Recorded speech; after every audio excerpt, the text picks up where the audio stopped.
Well, all good things come to an end, and such is the case here on Welcome to the Jungle with the regular season. Tim Daniel, thanks for joining me. I am Seth Shaner, and boy, as we're talking off stage here, we have a lot to talk about this week. Yeah, but most importantly, before we get to anything, Seth, we are in fact now one step away from the All Riverfront Welcome to the Jungle National Championship.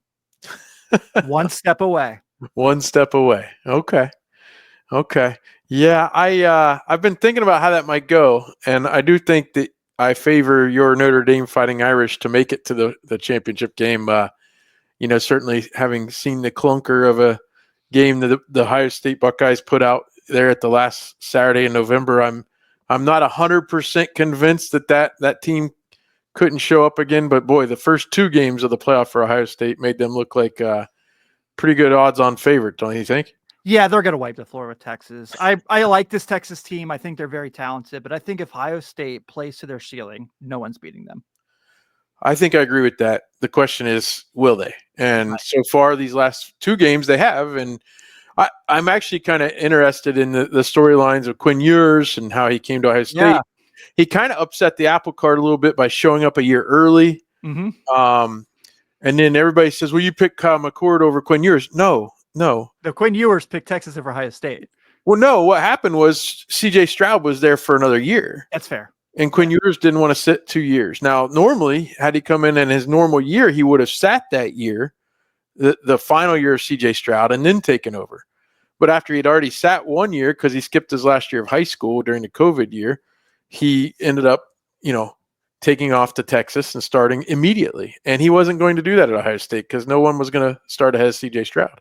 Yeah, no matter what he does, they could win the national title. It's not his job next year. So no, it's not. And you wonder, is the NFL or another NIL opportunity best for him? But the thing for me as I look at matchups is, my goodness, he's a little stationary back there.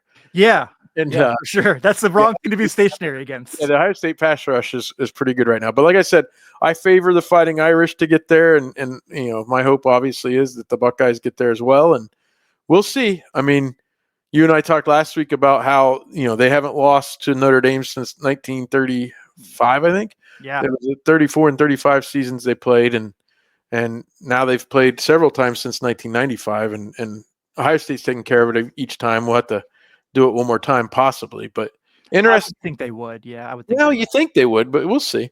Marcus Freeman is doing a great job, and it's really cool to see him go down and beat the SEC champs when Brian Kelly left because he couldn't. Isn't it, Seth? It just makes my day. Yeah, I got to tell you, I mean, here we are 3 minutes in, and we haven't talked about the Bengals yet, but I have never liked Notre Dame. I don't mind saying it to you. I've just never. I mean, Rocky D'Ishmael was the glimmer of me as a 10-year-old boy thinking, wow, that guy's fast. That was fun. But beyond that, I've never liked Notre Dame. And yet, for them to do that and, show Brian Kelly what's up, I was kind of applauding that. So that was good.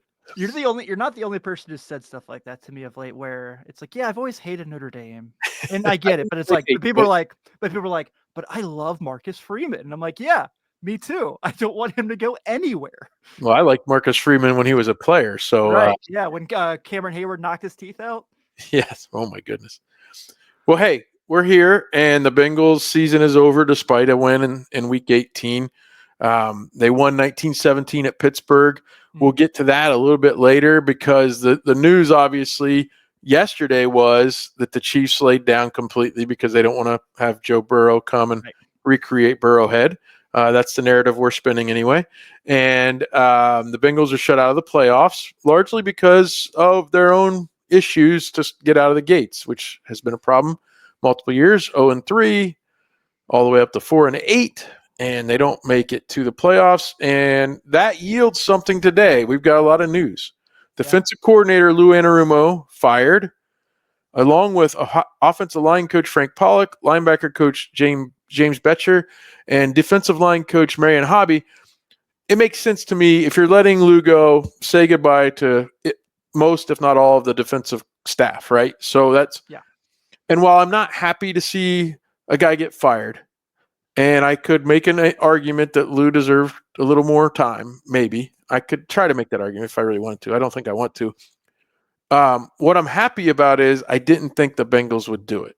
The old Bengals would say, "Oh, look at these last 5 games. They played better. The Pittsburgh game here, they stood up when they had to. Let's go ahead and run it back." These Bengals have proven for the last 4 years, maybe they're not the old Bengals, and they did it again today. Yeah, the thing that jumped out to me the most from, you and I are pretty fond of the Growler, and we talk about it quite a bit. We really like Paul and Jay and the work they do, and they're also incredible dudes. So I have no problem shouting out my respect for them. I've gotten to meet them both, and they've both been incredibly nice to me in my journalism career. But the point I'm making is, Paul went pretty deep this week after the game into, even though the season didn't go the way any of us wanted to, the culture still is pretty strong. And I think that that's what really jumped out to me the most in these last 4 weeks. I don't think the coaching portion of that is what I'm really thinking about. What I'm thinking about is the player camaraderie is really what's jumping out the most to me. And you're right. Old Bengals for sure. It'd be, well, they did just beat a playoff team. They just beat 2 playoff teams in a row, and their defense stood strong to help them win those games. Which you can make the argument they did and they didn't, depending on this last week for sure. But the Denver game, they did score 24 points. But I think also in that sense, it was time, right? I mean, it was just time for a new voice, like you text me today. It just was, and to bring the guys with him, I am happy. I shouldn't say happy, but I'm glad that they're going to try to go in a new direction to try to right this ship because, yeah, these last 5 weeks were incredibly fun, and the defense had their moments where they really stepped up. But it was just time to kind of hear a new voice and see what they can get out of these guys. Absolutely. And your point's interesting because at 4-8, they're only 5-6 weeks ago. The question, even from guys like Jay and Paul, was, wait a minute, these aren't the same guys in the locker room who weren't playing for contracts, weren't playing for, in 2021, they were all about the team and why not us and all that. And at 4-8, it looked like maybe the culture wasn't so great anymore. Right. And I think, the coolest thing is the line in the sand moment was Joe Burrow saying, we'll be judged on how we go from here. And even at that, like at the time, like a 1% chance of making the playoffs, right? It's like, well, you're not playing for anything now. Do you just go ahead and book your flights for January 5th or 6th to get out of here? Well, no, they came together and they won 5 games in a row. And certainly we could bellyache about, oh, why didn't you do this? Why didn't you do that? My son, even 14 years old, comes to me last night and says, Dad, just beat the Patriots. The one for sure, the Chiefs game, obviously they actually showed that in the telecast the other night, the 4th and 17. Mm-hmm. And I'm like, again, I was struck by that was pass interference. You called that pass interference. But it did, and it's over, and they had way too many of those, right? Yeah. They allowed a 1-score game to go against them, whether you want to blame a ref's call or a bad snap or whatever it is. They needed to be, even the other night, they won the game, but boy, my goodness, they could have been 2 or 3 touchdowns up, and it wouldn't have been a problem. So, yeah, they needed a change. And really, I guess the other argument I would ask you about is if you go back a few years and you keep Jesse Bates, all right? And if you sign DJ Reader instead of Sheldon Rankins, that's 2 moves. That's 2 things you could have done. Okay. Would Lou be let go today if that happened? So I'll further you on that. I mean, how many swings and misses did they have defensively draft wise? I mean, do you remember Malik Jefferson was a Cincinnati Bengal? No, probably not. No. Yeah, he was a 3rd round pick at that. He was a day 2 selection. And I don't even know, did he blast the season? I don't remember a single snap he took. But I think that's another thing too. And that's not necessarily all Lou. That's not Lou at all, really, but your development, like, yes, if we're getting guys that high, and there's another 3rd round pick we'll have to address here in a moment on the offensive end. If you're getting guys that high, or no matter where you draft them, they should be better after a year or 2 than they were when they got there. Absolutely. And that's what I'm trying to say. Yeah. Yeah.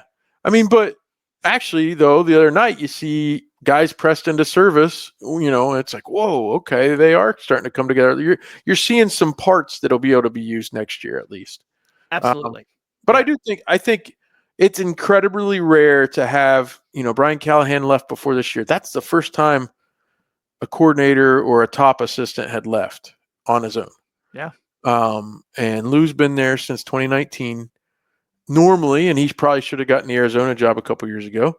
Normally, if you have success, guys get jobs and they leave. And it's kind of forced upon you to change, even if it's a small culture tweak, like Dan Pitcher, instead of Brian Callahan. But now they have a chance, and it's more attractive. Because remember, it took like 4 or 5 interviews of different guys. Jack Del Rio was almost the defensive coordinator on Zach's first staff. I think he had a contract on the table, if I remember correctly. I think he did. He was in the building, and it took weeks. I mean, we're talking they're at the Senior Bowl. They're, they don't have a defensive coordinator yet, and it's what is going on. And so now, though, how attractive is this? A defensive coordinator on a team led by Joe Burrow, on a team that if you do 2 or 3 things better on defense this coming year, you're a shoo-in to make the playoffs. For sure. And that's actually one of the really good. We have a fan mail question I forgot to put in the rundown. Okay. I apologize. It has it's a really good one we want to get to, and then my answer particularly goes to that. But yeah, you're absolutely right. I mean, it's it's not just DJ Reader and it's not just Jesse Bates. It's a lot of and like a lot of that is unluckiness. I mean, we talked about this a little bit last week.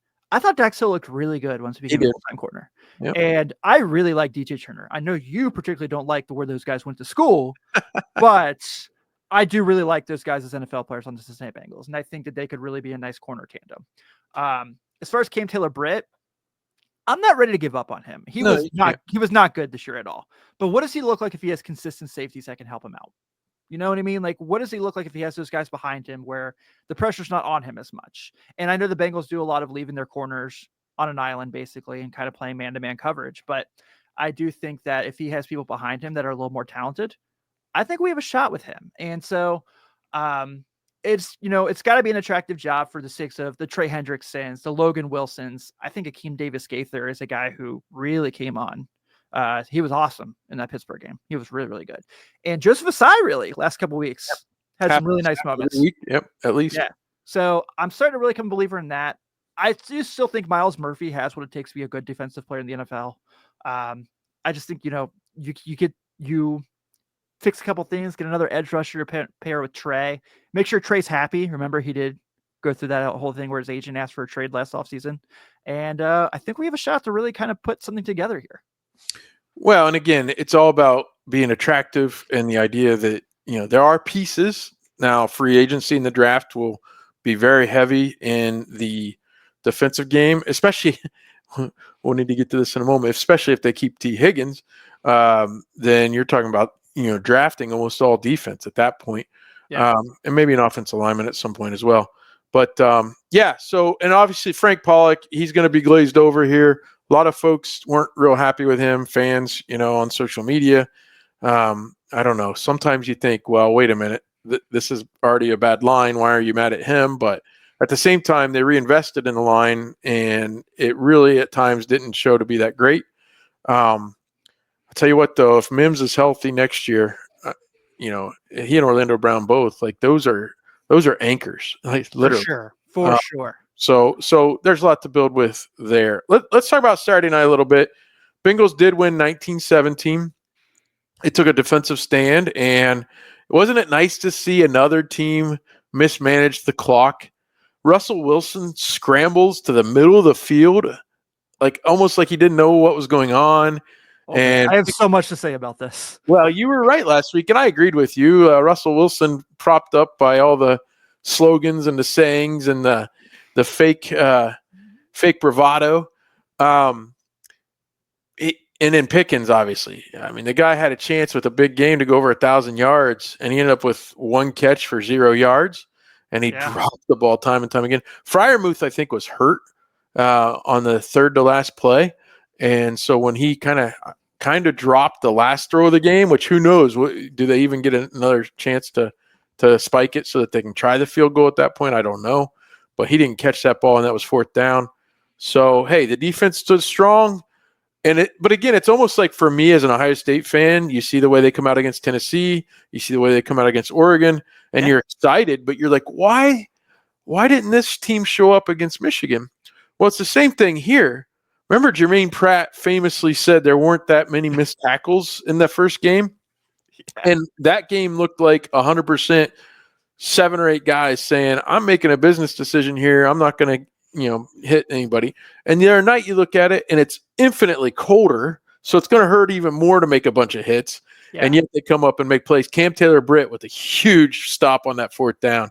So it's like, again, where was this defense against? Because that's the thing. You talk about, well, they played these bad quarterbacks in this 5-game winning streak. It wasn't that difficult to beat some of these teams. Well, this is two games against the same team, and it's like, wait a minute, where was that team at Paycor when they it was like a sieve getting run through. Yeah. Couple things on Russell Wilson before we kind of get to the other stuff. First things first. Do you know where do you by chance know the city Russell Wilson was born in? Was it Pennsylvania, right? Cincinnati, Ohio. He was born in Cincinnati. You're right. Yes. So do you think he was just trying to give his quote unquote hometown team a little chance? No. No, he doesn't be part of playing the Ravens next week. He's a total cornball, as we said last week. But I think what jumped out to me the most about him is he was really bad in this game. And also, their offensive game plan was so stupid.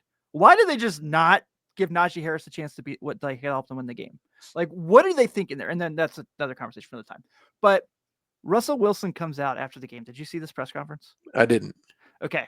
So this is the thing we talked about, this bravado, this fakeness, this like everything, this robotic like way of personality. And he goes, they're asking about this game that just happened. Like he just got off the field an hour ago. You're right. He's like, I don't want to talk about the past. It doesn't do us any good. It's like, what are you talking about, dude? Like, this is literally like, it's your fault basically that your team did not have a chance to win the game at the end. Like 1,000%. So I wanted to make sure we got that in there because it just proves our point from last week. But on the other side, yeah, I thought that you kind of mentioned it. It was a lot more physical Bengal team, and not just Cam Taylor-Britt, but the whole secondary. We talk about our guy Mike Hilton all the time. Love him. Made some really, really nice plays. Maybe not the best guy in coverage, but I think makes up for there. You talk about George Pickens. 2 huge drops that really could have changed the game. Thank God. And then you mentioned the Freiermuth drop. I thought Freiermuth really got lucky on that touchdown that Jermaine Pratt kind of was trying to pass the coverage off to Jordan Bell, and Jordan Bell wasn't in the area. But that's neither here nor there. And realistically, I just thought that the team was so tapped in, and it looked like they kind of played so like complimentary football where you could see on the other side. I mean, they really were having a hard time scoring. And the fact that they were like, look, we got you. Yeah, where was that for not just the Steelers game in Paycor? Where was that in Baltimore when Chase Brown fumbles? Where's that in Los Angeles when you're making this run against the Chargers and then you let J.K. Dobbins spring away to win the game when McPherson's missing 2 bad field goals? So it was really irritating in that sense. But also, I'm never going to come on here and complain about beating the Steelers. I know we're not in the playoffs. I know that this should have gone better this whole season. But we get to go into 6 months, Seth, of just saying, well, the last thing we did was beat the Steelers. And I'm going to enjoy every moment of that. And hopefully we can put some icing on the cake with some of the offseason moves. Yeah, it's certainly, I mean, even remember in 2020, the Ryan Finley game, and of course, Von Bell's hit, obviously. On Juju, that did a lot. But yeah, Pickens showed starting several weeks ago that, my goodness, the Steelers, as much as they're known as the professional franchise, we're going to bring good character in and all this. And I don't know what kind of character off the field Pickens is, but I know on the field he's not that smart, and he gets himself. That anytime Russell Wilson has to come give you a pep talk during the game, this isn't good. Oh God, I bet that was just really motivating. Well, hey, looking backward a little bit, let's look at this. Well, okay, so Joe was through the TD. He had 277 yards passing. He was 80% completion. So it didn't really look that sharp. That's what's really amazing about it. He's so good. First drive, the first 2 drives, because they did settle for a field goal in the second drive, but they did move right down the field. After that, they were getting to him a lot quicker, and it just wasn't going very well. But let me ask you this: before the season, you and I would have agreed that, hey, the defense, hopefully Von Bell will help, and hopefully Rankins is a good signing, and Geno Stone will have like 7 picks, whatever. We kind of knew, though, that the defense was the weaker link, obviously, and that even last year they'd started letting down a little bit. They're leaking a little bit there. But if I told you going into this year, Joe Burrow is going to pass for 4,900 yards, 4,918 to be exact, 43 touchdowns, and only throw 9 interceptions. And I told you that Jamar Chase, even though T's going to miss multiple games, will have 127 catches, 1,708 yards, and 17 touchdown receptions, all 3 either tying or setting franchise marks. And by the way, he's going to win the Triple Crown for receiving. Yep. And also, if I told you Trey Hendrickson will duplicate last year's 17.5 sacks and actually win the whole thing by a comfortable margin and be, have the most sacks in the league. If I told you all that in August, you would have thought the Bengals were a 1 or 2 seed. Yeah, I thought we were talking about a Super Bowl trip for sure. And honestly, one more game, and we might be talking about a Super Bowl trip anyway, even with only 7 losses. But I guess it goes back to what we've talked about ever since you and I started kind of doing this show weekly.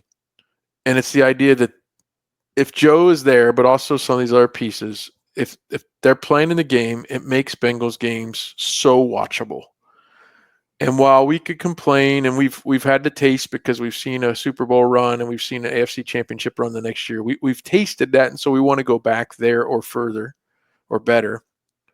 We still can't complain really about saying, hey, the Browns probably since week 12, nobody's wanted to really watch them. So Hard Knocks this week, they literally showed no Browns. It was literally like just the other 3 teams. Well, they probably nixed any of the content because they were so probably negative. The players probably were.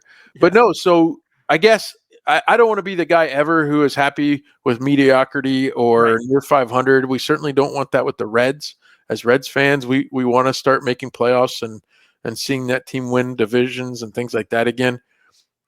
But if you're going to have a year where you don't make the playoffs, have it be this exciting, because Jamar Chase, best receiver in football. Yeah, right now. There's no doubt about it. And Joe Burrow, there's guys out there, national guys, saying Joe Burrow is the best quarterback in football right now. Micah Parsons is saying it. Yeah, I mean, current player, obviously, but then also even, Troy Aikman loves him. Again, I told you last week, I'm looking forward to dialing back into the quarterback tier when Mike Sando does that again this year. And then also maybe the Athletic Football Show, I want to see when they rank their quarterbacks, do they finally give Joe a little more? They've always respected him, but they've questioned things like, pushing the ball down the field, certain arm strength issues, things like that. And it's like, I just don't see any weakness right now in Joe Burrow. And he willed this team to 9 wins. Mm-hmm. And you could argue, I guess, that maybe, well, actually I wouldn't. Because like I was talking about, like, we always used to say in the 80s when John Elway would win all these comeback games, it would be because he threw 2 picks in the first half or 3 picks, and he helped dig the hole. I don't think Joe dug any holes. No. It's not because he messed up earlier that he had to dig them out of it. It's always been this year the defense messed them up, or you referenced the Chase Brown fumble in the one game. There's always been something that I don't think it's Joe's fault in 99% of the cases. And so for him to take this team to 9-8, given the defensive rank and things like that, it's something we've never really seen. We've never seen a leader like this. We've never seen a quarterback like this as Bengals fans. Certainly Boomer had control of the room and was so exciting himself, but Joe Burrow is amazing, and we need to continue to enjoy watching him play for as long as he's in the league. Yeah, absolutely. We've come a long way too from, if you remember, going into training camp. A lot of people were speculating because of the wrist injury last year. Yeah. Well, the ball's not as tight as it is, and Joe's even out there saying, like, my throws are not where I want them to be yet. And here we are talking about a guy who must threw for 5,000 yards. And yeah. I mean, we've referenced Joe Goodberry a few times. I have. He's a good follow on Twitter. He gives an analytic breakdown of all sorts of things, including draft coverage. But I remember, back in October, he put something out. If Joe Burrow keeps this pace up, here's where he'll be. And the numbers look just absurd. And I'm here to tell you he exceeded or almost matched every one of those. And not only kept the pace up, but even in some bad weather games, some worse, the other night was so cold. If he's having trouble gripping the ball or throwing the ball with enough velocity, then that would have been an issue in the cold game the other night. Jamar, I give him credit in the post game. I heard him on Dan Horde's podcast, basically saying, "Well, I dropped 2 touchdowns the last 2 weeks. I'm not happy." And I texted with our friend of the show, Chris Garber, during the game, and I said the reason that's so upsetting, because he had the one that went through his hands. Yeah. The reason that's upsetting is because I bet on Joe Burrow 3 touchdown passes last week. Well, and he threw behind the tight end in the back of the end zone, and he missed, and Jamar dropped that one, and he would have had it. Yeah. It's upsetting because it's so abnormal for Jamar to do that. Yeah. And he's kicking himself, even though he had 127 catches. Like, that's who you want on your team too. But let's go ahead and turn to one more thing before we go to some viewer mail. These go hand in hand. The team has a Tee Higgins decision to make. Tee Higgins has a decision to make, likely. We kind of thought it was a foregone conclusion even a year and a half ago that T would have to leave, and they'd already signed Joe. They're going to give Jamar all the money, and T would just have to go somewhere else. It wasn't until several weeks ago that Joe Burrow said he was confident, I believe, was it after the Cowboys game? Yep. Confident that Tee Higgins would be back, and he's doubled down on that multiple times since. And one of the reasons, though, this is more of a, hey, let's make sure we keep T in the building type thing. As we mentioned earlier, the 3rd-round pick this past year, Jermaine Burton. Stories in the, I mean. Yeah.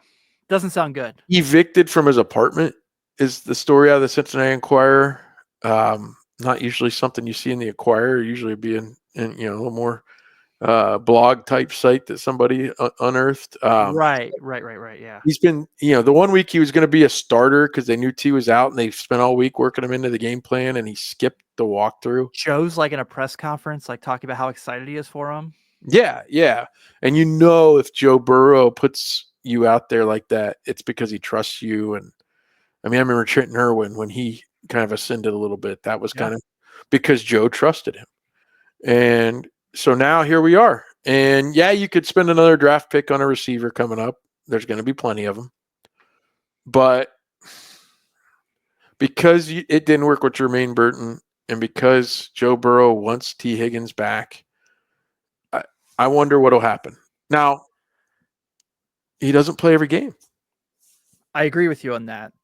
But also, if you saw how things went after Tee Higgins left the game Saturday, I think that was more a benefit to Tee Higgins' case than it was the Bengals of, you really, really need me. It was, but for the first time this year, when T missed games, when they knew he was going to miss games, Jamar's production never really dropped. When they had a full week to game plan and get in there, that's why Jamar has 127 catches. He was still good in games when T wasn't there. Now, you're right. When he goes out in the middle of a game and the game plan's kind of thrown out the window, and you don't have Jermaine Burton there at all, because Jermaine Burton had 4 catches on the year. Yeah. But I guarantee you, any team that saw the deep passes he did catch would have to account for that if he's in the game, whether you throw to him or not.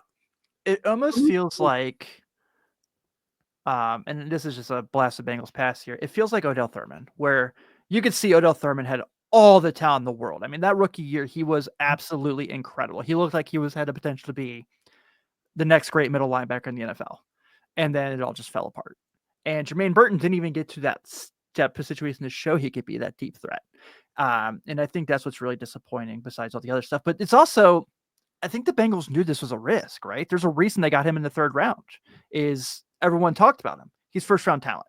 You get this guy in the 3rd round, you hit the jackpot as far as like getting someone that late. And they didn't. Joe didn't trust him, and that's why he's playing with the 3rd stringers in the last preseason game. But it's so weird too, because I mentioned Hard Knocks last week, a few minutes ago. There's a clip of him at Hard Knocks after Tee Higgins fumbles in the Broncos game of him pepping Tee Higgins up, like saying, like, look, dude, like, get your head together. You're going to have the game-winning touchdown. And that's what happens, of course. Yeah, that's what's maddening about Jermaine Burton. Exactly. He said the right things. Like, I mean, Dan Horde interviewed him 2 different times. Those interviews, you heard in the locker room when they'd ask him questions, their teleconference calls after he got drafted.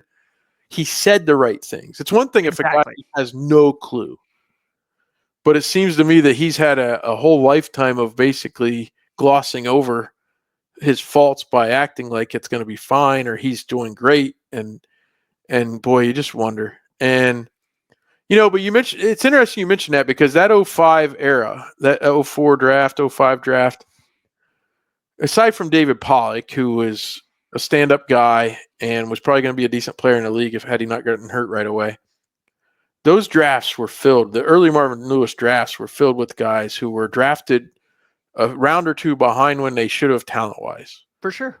And even Odell Thurman may have been drafted earlier. I think he was a second-round pick, maybe? Second-round pick, yeah. Him and David Pollack were college teammates at Georgia. Right. So, and Kelly Washington didn't have a ton of red flags with his character, but I remember people, this is a first-round talent in the 3rd or 4th round. And Dennis Weathersby, you remember how everyone thought he was going to be that dude? Yeah, so go on and on and on, including Vontez Burfict going undrafted, despite being probably a 1st or 2nd round talent, and the Bengals being willing to be that team to take him. So we talk about the ways that the Bengals aren't the old Bengals anymore. But I saw a video this week of Zach going crazy, happy that they got Jermaine Burton when they did. And he was so excited. And so, I mean, look, I guess anything, because the numbers beyond the 1st round of guys that stick in the league aren't high. The percentage is, despite we think we know everything about all these players and, the guys that end up starters that were drafted in the 3rd round aren't that plentiful. But Charlie Jones right now looks very up and down. But at the same time, they were so excited about that pick and it had potential to fill a future need. And here we are. It's just not going to happen. Yeah, man. It's a bummer because if you don't have Tee Higgins, you thought Jermaine Burton could be the cushion, and he's anything but. I mean, we're out there on Saturday, Seth, when Tee Higgins leaves the game, and Isaiah Williams is getting wide receiver snaps in a must-win game. Yeah. Well, and Yoshi did okay this season, but even he had balls that kind of inexplicably weren't pulled in. Yeah, he wasn't the Tyler Boyd replacement we thought he'd be. Yeah, so I go back and forth on that a little bit because yes, I like Tyler Boyd, especially in his prime. So Same. It's not slander. Completely okay that he moved on. Yeah. But the cool thing with him moving on is because of that, Jamar can go into any spot. Yep. And he couldn't always maybe do that with Tyler on the field. So I think Yoshi's a good 4th or 5th receiver, and he may get better and better. That's fine. But yeah, we can't bank on him being the guy. So you're looking at it like that. So I guess prediction time. Will Tee Higgins be on the team next year? Yes. How does that look? They can't really get away with tagging him again, can they? You can tag him and negotiate with the good faithness. With the new agent. Right. And Rappaport's already had the report that came out on Saturday right before the game that they are game planning for the 3 of them to be together. And that's not the team. That is those 3 guys, which, can be a different thought process with Duke and Mike and crew. But I think the Bengals know that their best chance of being good for the next 4 or 5 years is with Tee Higgins on the roster. And I also think that Tee Higgins knows that if he goes and plays for another team that's going to have the money to pay him as a wide receiver next year, he's not going to have a quarterback as good as Joe Burrow. I mean, really think about it, Seth. Like, who needs a number 1 wide receiver right now? A lot of teams will need a wide receiver, but is he going to go to Green Bay and be just as fun playing with Jordan Love? I love Jordan Love. I think he's a very good player. He's not Joe Burrow. Is he going to go to LA and play with Justin Herbert? He's not Joe Burrow. So is he going to go play with Tua now that Tyreek Hill is basically trying to get himself out of Miami? You don't know how often Tua is going to play. This is the best situation for both T and the Bengals. So I do fully believe they will come to a deal to where he is on the team.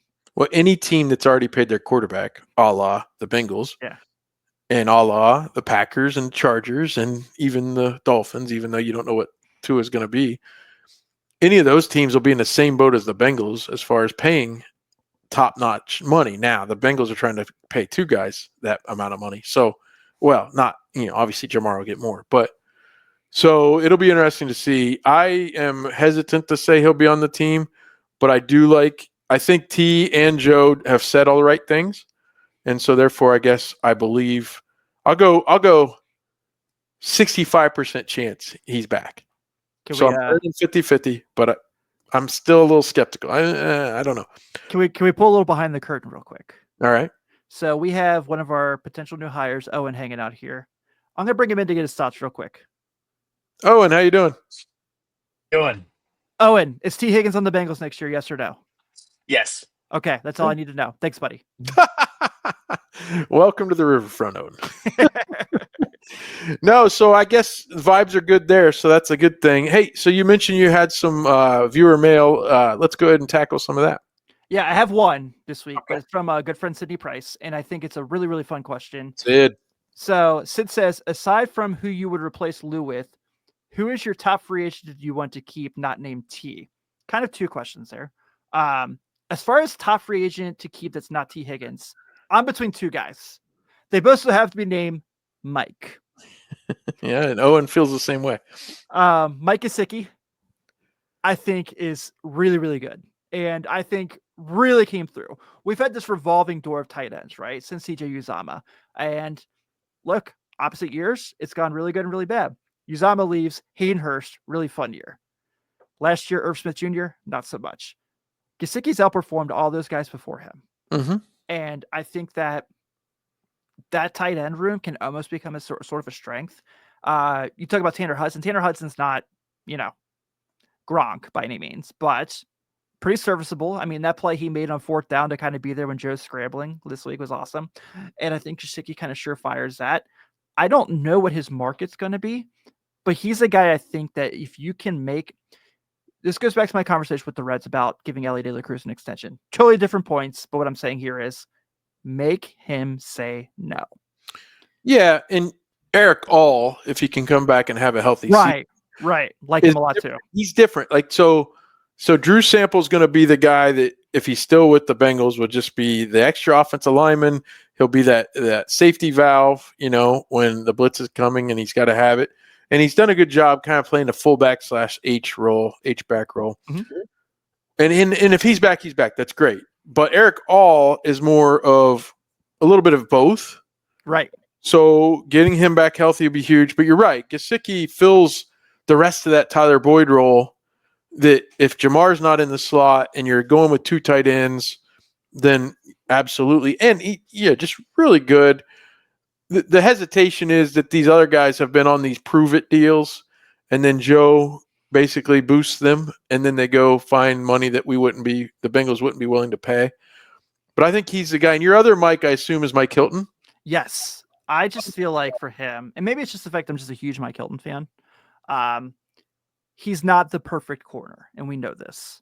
But what he does, he's amongst the best in the league at that. A blitzing corner who can run downhill, has no fear who the running back is in front of him, and has no problem putting his shoulder into him. I mean, that guy has tackled Derrick Henry so many times by himself, and it's a very big size difference. So if there's a way that, and I think Mike Hilton's going to be much cheaper than Mike Gesicki, obviously. But if there's a way that they can keep Mike Hilton here, I think he's such a great culture guy.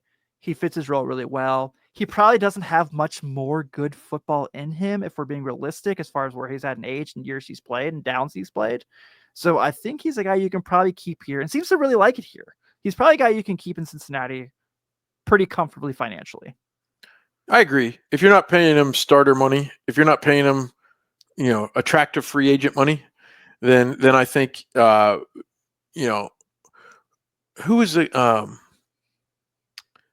the guy that they had in the safety room that was during a Super Bowl run? There was kind of like a player rep. Yeah. He what the heck was his name? Because there was a guy on the team that also had the same name as him. Right.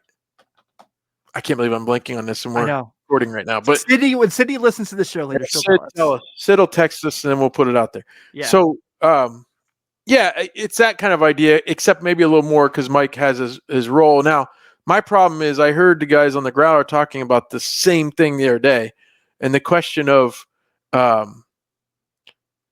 well, maybe you just put him in on blitzing downs and things like that. Well, that's fine, but then people kind of know, oh, they're going to blitz the corner here, and it's kind of all right. Well, we'll see how that works. Trey Hendrickson, by the way, has another year left. There's some folks out there because of that snafu with his agent and himself saying he wanted traded this past offseason that think that this was a contract year. It's not. He's got one more year on his deal. Mike Thomas, yeah.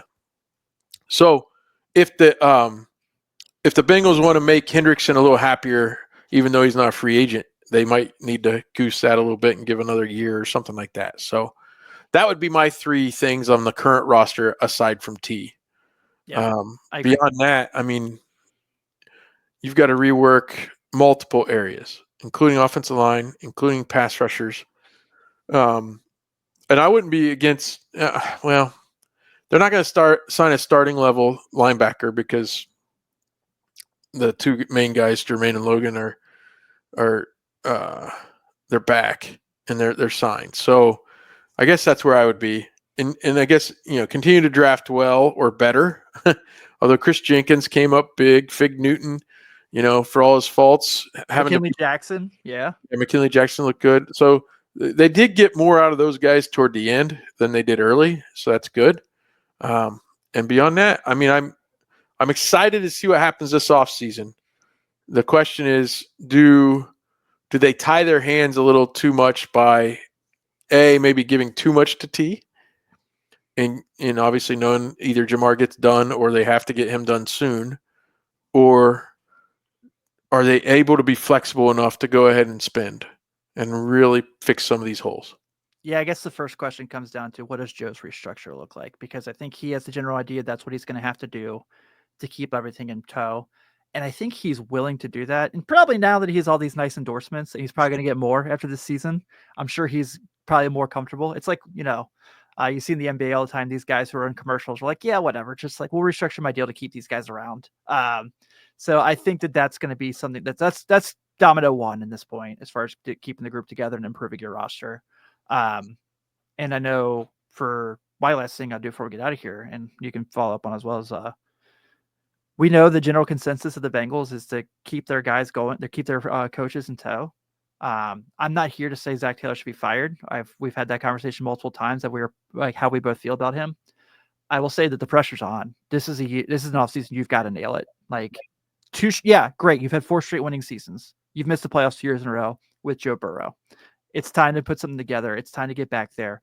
We're going to say the thing we said last year. Your schedule's beneficial next season as far as who your opponents are, barring what they do in the offseason. But at the moment, it looks like the Bengals are set up to really kind of get back in the postseason in the 25 season. It is, and there's national guys like Albert Breer and other folks who feel the same way. And certainly, you've just got to do the work, though. You've got to figure out how to start better than 0-3 or absolutely or 1-3. Yeah, for sure. You can't be 0-2 or 0-3. We need to see that change. And then beyond that, fixing that defense, whether it's maybe just having a new voice will be enough to push them over the top to be better. We'll have to see. And we'll spend the offseason talking about that. We're going to bring you Welcome to the Jungle episodes throughout the offseason. And hopefully they give us something to talk about pretty regularly, right? But we'll be here weekly to update you and everything. And we're so thankful for everybody jumping on board these last, 8-9 weeks. And yeah, it's great. I mean, if you want to take credit, Tim, you and I, a little bit for the resurgence of the season. Yeah. The show was dark the first 9 or 10 weeks, and then we came back and here we are, and we saw them go ahead and do some really good things. So thanks so much for tuning in. Follow this channel, like, review, do all the things to help us out. We enjoyed it, and we'll see you and Welcome to the Jungle in the future.